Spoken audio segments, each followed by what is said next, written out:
Well, hi everybody, and welcome to. Sorry, hi everybody. Welcome to this week's. Sorry, there's a squirrel running around here. I'm just chasing it. Hi everybody, and welcome to this week's episode of Life Mastery TV. I'm Tommy the Squirrel, Tommy the Clown, and today I'm going to first start by introducing my partner in crime, David McLeod. David, hello and Happy New Year. Great to be back with you, my friend. Yes. Good morning, Tommy. Nice to see you again. It's great to be back. And I really was having fun trying to figure out what you were doing there at the start. I'm sure you're going to explain it. It seems like you were a little bit distracted. Distracted. Yeah, isn't that how a lot of us live life sometimes? So the name of today's episode is the shiny object syndrome. And when you and I were talking about this a while back and we came up with the name, we're like, oh yeah, that also spells out SOS. Mm-hmm. Save our ship or same old shit.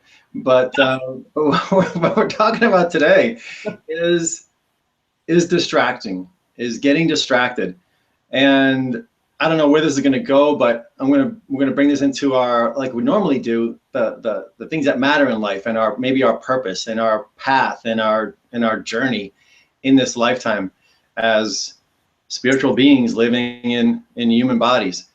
And as David and I talk about quite frequently, we all have a sense of purpose. We all have something that we feel we're here to do, something we're here to help with, something we're here to heal with, something we're here to make this planet a better place to live.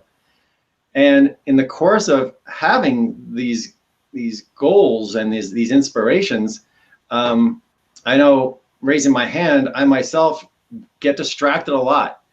I find myself chasing squirrels or going down rabbit holes or doing things that may not be right on path and on purpose with where I'm going. So today we're going to crack open that nut, and while we're talking about squirrels, and talk about shiny object syndrome. Yeah, I think the terminology, the shiny object syndrome, is a really good one. And I can't remember where I first heard that. It was, from one of these teachers who shares kind of like what you and I do. And it really is, there's a couple of things that happen is I find it's easy to get distracted from what I'm doing. I could be writing a blog post or something, and I just kind of, maybe I'll get a text message on my cell phone, and the cell phone buzzes, and so it attracts my attention. And so I pick up the cell phone, try to figure out where this text message is coming from. And of course, my mind is saying, hey, you have to answer that right now. You can't waste any time. You have to get back to that right now, because clearly the other person thought it was so important that they had to send that text to you in this instant. Therefore, it's absolutely mandatory that you respond immediately. That's what goes on in my head. And so I get onto the text, and I end up having a little text conversation with this person. The next thing I know, I'm thinking, oh, geez, I'm out of coffee. I think I want to go get a cup of coffee. So I go get a cup of coffee. Before you know it, the blog post that I was trying to write is long forgotten, and I'm busy maybe playing a video game. It's one distraction after another. Now, I know this happens to me, and I can't say with 100% certainty, but I'll just bet it happens to you too. And so that's really what we're talking about here today. When we're doing something that we claim to be important, but it maybe seems a little bit like a drudge, a kind of an effort. It's like we have to do some work to do it. I think what happens is we get this word work in our mind, and what we really want to do is play. And maybe there's a way for us to transfer that word work into a word play so that the distractions won't be quite so attractive. What do you think, Tommy? Hang on a second, I'll be right with you. Before we get into, I want to come back to work and play. So hold that play thought for me, David, because I'm going to go down this other rabbit hole and forget about it in a second. Because I used to coach people at work, and I still do, but I was in this office and we were just in a crazy space, always just really busy, really have a lot of work to do at work. And we talk about this. We talk about, well, you start on this project and then all of a sudden your email goes, bing, answer email. And you, oh, go answer an email, and then I get an IM, I get a text. Oh, gotta go talk to that. And then, oh, my phone rings, ring. And then, right? So we're surrounded. We're surrounded. This world is set up to distract us. Yeah. It's a world of distraction. And people are making, I heard gajillions of dollars Apple made last year on distracting people with gadgets and apps and things and all this stuff that just floods our mind and floods our space. Yeah. And what we couched this term when we were talking about this at work, and I just called it's hopping. We're hopping. We hop from one thing to the next. We get pulled and distracted and hopped. And then what you set out to do in that day doesn't really get done. Like you said, the blog post doesn't get written, or that chapter of the book doesn't get written, or that, you know, that class that you're building doesn't get put together, or whatever it is that that's on your path, on your purpose, doesn't get done just yet because we got distracted and went hopping down this trail. We went chasing this squirrel, or we went down that rabbit hole. Now, I'm not sure how rabbits and squirrels got involved in this, but that's the terms we use. And we're hopping, right? Squirrels hop, rabbits hop, I don't know. Yeah. So just, first of all, it's acknowledging that this happens. Because if this happens one morning, and then it happens in the afternoon, and it happens today, guess what? It's probably gonna happen tomorrow. Mm-hmm. And then pretty soon a week's gone by where you're hopping and you haven't really focused and gotten what you needed to get done. And then pretty soon a couple of weeks go by, and then a month goes by, and then a whole year goes by, and pretty soon 2015 is what? Where did that year go? Exactly. Yeah.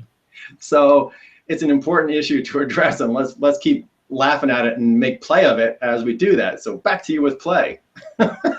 Well, before I want to go there, I wanted to just point out that sometimes, you know, I have a purpose. I have a grand master plan that my spirit has kind of shared with me.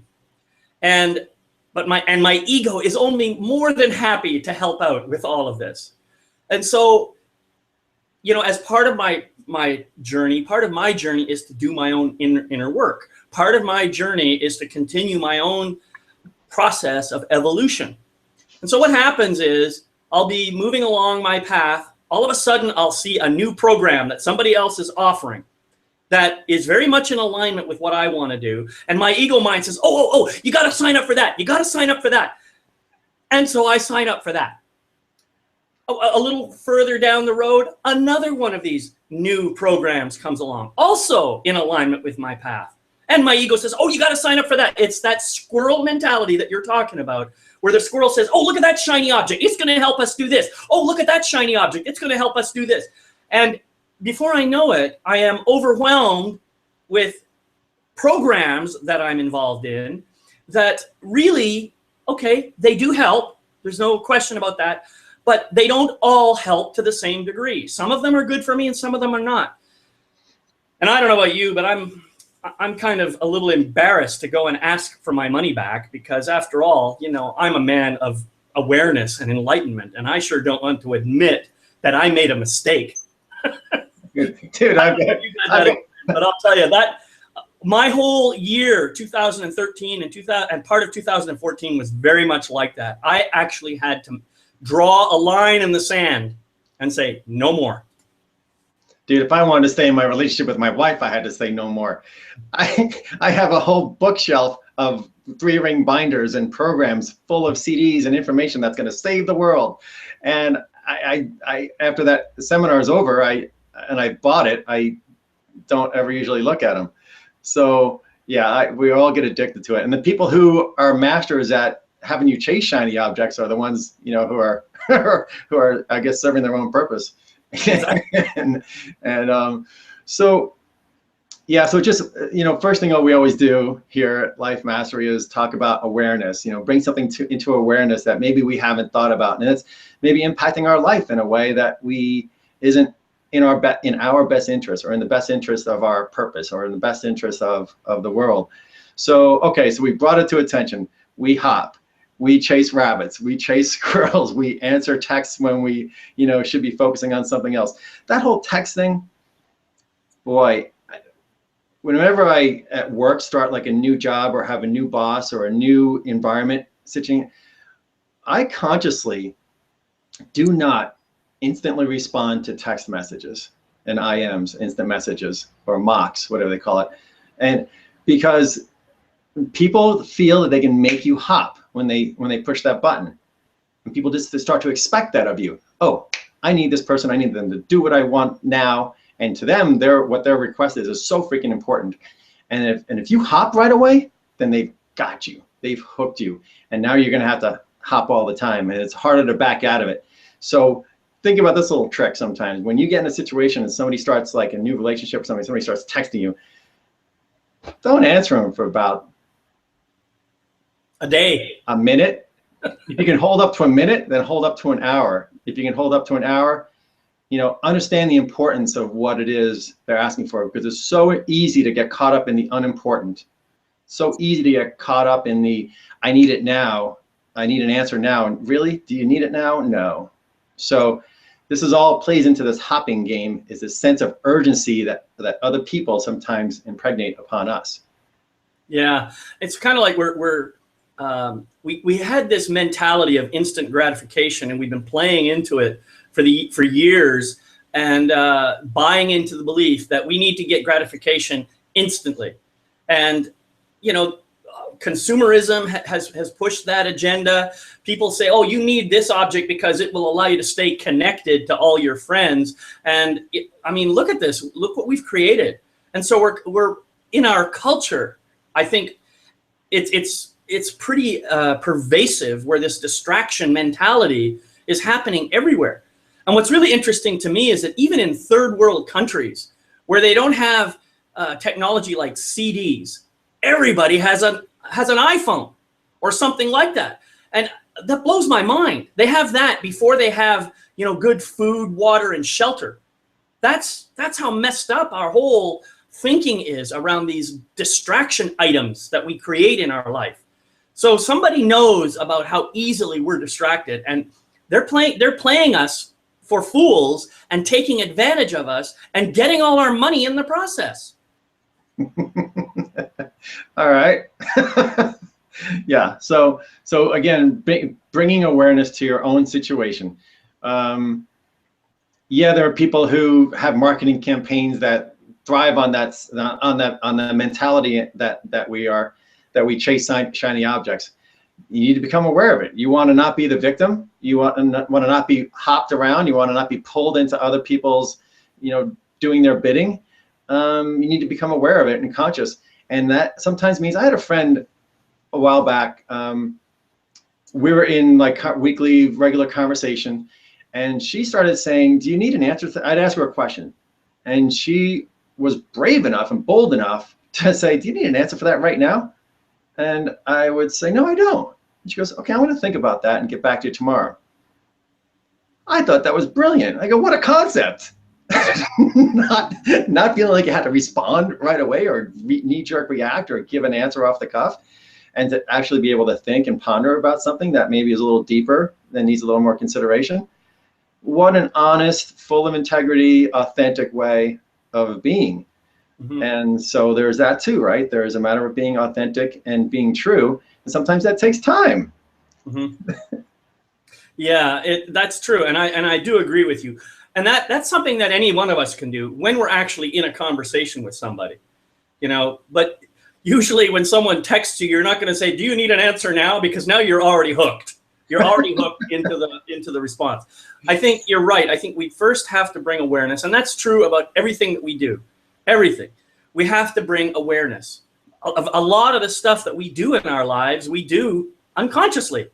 I mean, think about walking, for instance. How often do you think about the next step you're about to take?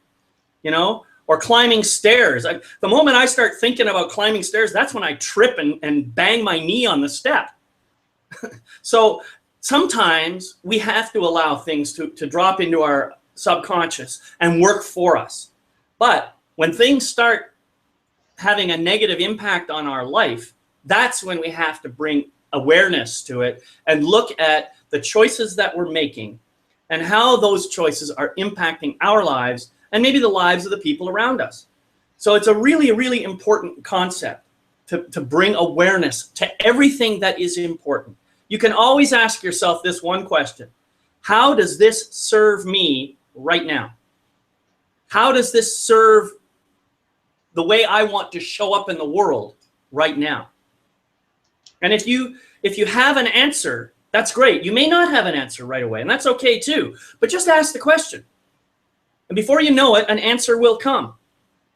And you may say, well, it really does serve me, and so I want to continue doing this. Or you may say, well, it doesn't serve me, and so now you have some understanding and some awareness and some information. You can make a new choice if that's what you want to do.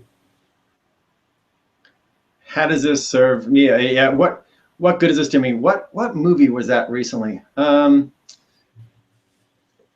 Oh my gosh, it was the one about the British Secret Service, and they had this Russian spy, and they traded, they swapped on the bridge.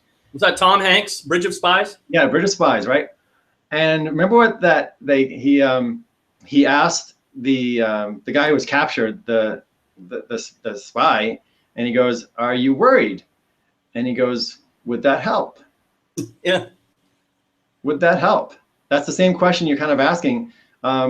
Is it serving my purpose? And sometimes you can elevate that question into, is it serving the greater good? Yeah. And would it help? So is being distracted and going off and doing something else, is that going to help? Is that what is part of my purpose? Is that serving the greater good? You know, that's a little deep on you don't have to ask that question every time you walk up and down stairs, but there are choices in life that we're making, and decisions and what we're doing, and actions that we're taking. Mm-hmm. And especially if it's, again, in the light of doing something that you're here to do, something that's part of your purpose and part of your path and part of your intention of being here. Mm-hmm. So being distracted. David, I want to, if we can, shift a little bit too and say, are we avoiding something? Like this thing to be being okay with being distracted, like our ego takes us and distracts us, and that rabbit and this squirrel, this and this hole. And are we avoiding something when we're doing that? Are we avoiding, like just that word came up, like, are we avoiding something? That's a great question. That's a beautiful question. I would probably rephrase it for myself to something along the lines of, what is it about what I'm doing right now that scares me so that I want to, move into this distraction?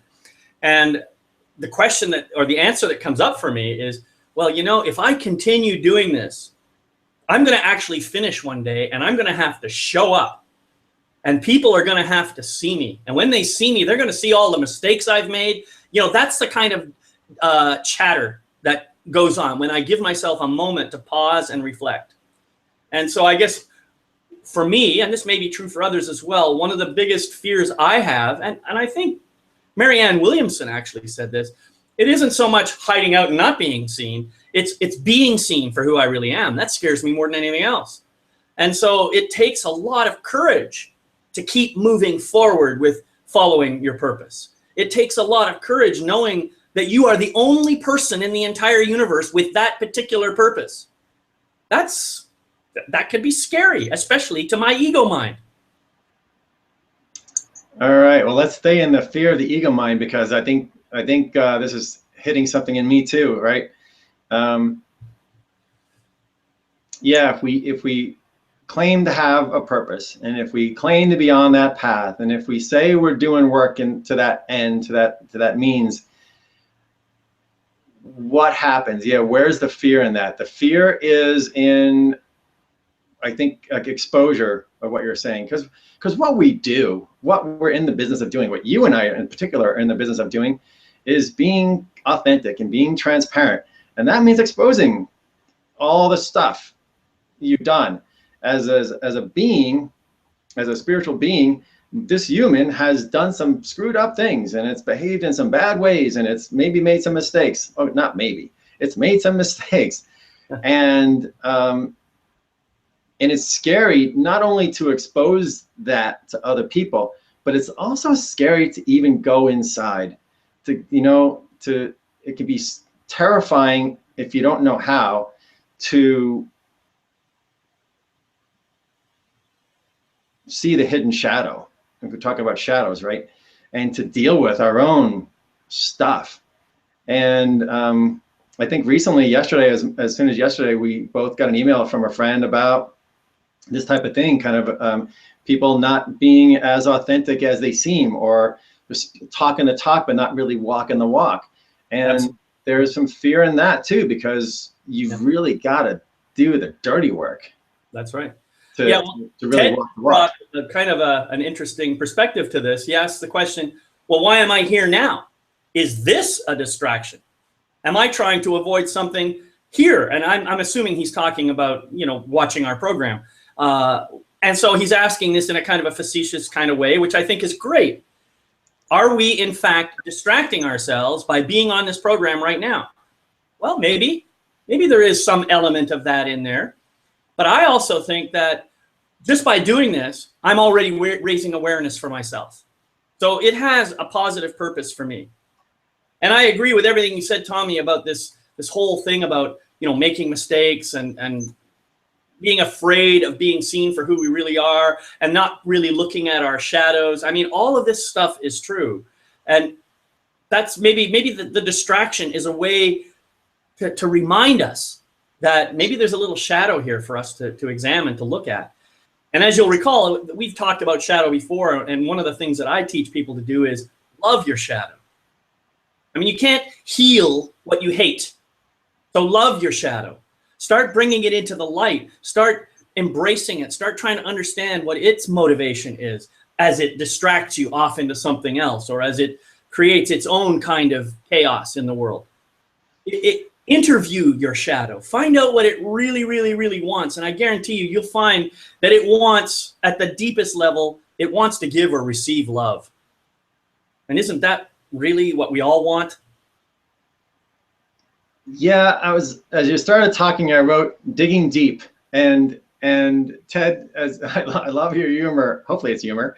But, well, he did LOL at the end, so digging. Yeah, it is. I saw it. Digging deep is never a distraction for me.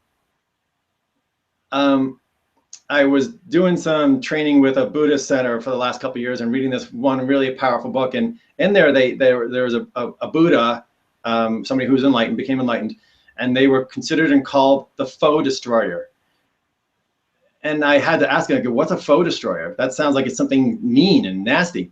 Well, it's the foe is the enemy is what's in us. The enemy is these behaviors that we pick up as humans.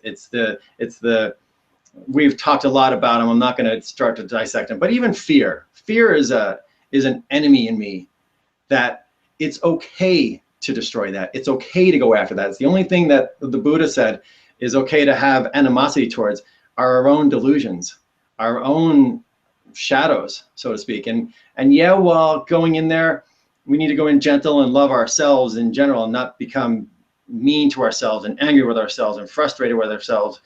At the same time, these delusions, these seeds, these poison pills that are, and these weeds that are planted in us have got to be rooted out and dug up and exposed and gotten rid of at any cost, at any means. And I don't care if I say that out loud and people say, oh my gosh, this guy's got a lot of crap built up. Well, so do you. And I admire the people who dig in deep and do that work and dig it out. And we can use words like destroy, and we can use words like root it out and dig it up. When it comes to these delusions that we just take on being a human being. Yeah. Tommy, I love you, brother. I care about you a lot. And this is one area where you and I disagree. I love that we're able to disagree and still love each other. That's important to me. And for me personally, I still love the words of Jesus where he said, love your enemy. And so for me personally, while I agree that I do want to, I want to stop certain dynamics from happening in my life. I do want to find a way of healing those wounds that caused me to get triggered and all this kind of stuff. The word destroy has a negative energy associated with it to me, and I'd rather bring love to it and find a way of loving it into transforming into some other form rather than just destroying it. Now I understand we're just talking about words here, but that's just my preference, and I know that in the long run you and I are still after the same thing. That much I do know. And we just have a slightly different way of doing it. And that's because we had different paths to get where we are now. And I think it's amazing. I think it's wonderful. And I love the fact that we can have this loving disagreement. Yeah, I do too, brother. And I know we're saying the same thing from different angles, right? Because people need to approach these things in ourselves from different ways. As long as we're not putting a shroud of protection around it, and because that's still ego. If we're protecting some seed or some weed or some poison in us, and we're protecting it with this, oh, that was just the way it was and I love it, it still needs to be eradicated. I can love a weed as I dig it out of the ground. I can give it all the attention and love, and as I dig deep and make sure I get all the roots, I'm doing that with love and care, and I'm not doing that with anger and viciousness or rage or anything like that. I do it all with love. So I hear that's exactly what I think you're saying, and I feel you're saying, but that weed still needs to come out. Okay. Thank you. And here we are talking about shiny objects, and weeds, I suppose, could be shiny objects in some sense. And, or maybe shiny objects are weeds. I don't know, one or the other. That's an interesting perspective I hadn't thought of before. But, you know, the whole idea of being distracted is something that happens to all of us, no matter what we're doing, no matter what's going on in our lives. And distractions aren't going to go away. You know, people who insist on sending us texts, they're going to continue to do that. People who want to call us in the middle of the night and get some support, they're going to do that.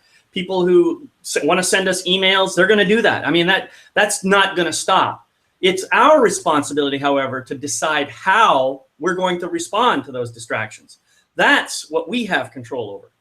And so we've already talked about bringing awareness to it. We've already talked about becoming clear about something, whether it's being a distraction or whether it's actually something that really is important that has to be addressed right now. So we already talked about noticing that it's a distraction. Now, the second question we can ask is, do I need to respond to this right now? And if the answer is yes, who knows? Maybe there's a real emergency out there that has to be dealt with. If the answer is yes, well, then go ahead, deal with it, and then bring yourself back. So we can do those two things. We have the power to do that. The third thing that I want to say is, what if we can bring the attitude of play? We talked about this earlier, but bring the attitude of play for whatever it is we're doing before we get distracted. You know, I've decided that my purpose requires me to write a book, let's say. Tommy mentioned that as one possibility. Okay, writing a book is a hard thing to do, and it feels like work. But how can I make it play? How can I make it fun? How can I make it something that I just want to jump out of bed and start doing it first thing in the morning? That's the question that I want to ask myself, and I would invite you to ask yourself as well. You have some specific answers or suggestions for that, Tommy? I think that we should have an episode on how to turn life into a game, making this life into a game, and how to make it so you can wake up and see it as a game, and that it's a game to be played, not played to be won, but played to enjoy. And I love that whole concept of turning this into play. And in order for me to do that, I have to have something out there that I'm inspired to do. And that inspiration itself brings hope and joy and a good feeling with it. Because then it's easy to get up if you have that something and make it play, make it about play. And then you're right, David, because you're less distracted, right? You think about this as a kid. If you're out playing, or you're sleigh riding or riding a bike or playing sports with whatever, or you're doing something outside as a kid, were you ever distracted by anything? If you're a truck barreling down the road at you and you're like, don't pay attention. I'm playing, man. I'm doing it. I'm in it. You get into play. Yeah. And the distractions become just that you avoid. So I love this whole concept of turning this into some way of seeing that it's play and it's fun and it's enjoyable. And that brings a really cool focus to it, which I don't know if we have time. No, we don't. So I think I'll write down an idea and we'll talk about that in some future episode. We'll call it Playing the Game of Life. Playing the Game of Life. That's about what it is. So right on, man. Thank you, David. And I love you too, brother. What's coming up next week? Next week, we're going to have a special guest joining us. Her name is Mahalia Michael. And we met her through the Messenger Summit, the Messenger Network. And she is an amazing woman with an amazing message. And she's got some gifts that she's going to be sharing with us next week around the concept of brain bliss. I mean, if that doesn't sound like something that you want in your life, then I don't know what is. And you can do this, by the way, with no drugs. All right. Well, I'm looking forward to Brain Bliss with Mahalia and you, David, next week. Until then, love you all. Bye, everybody. Bye, everyone. Have a great week.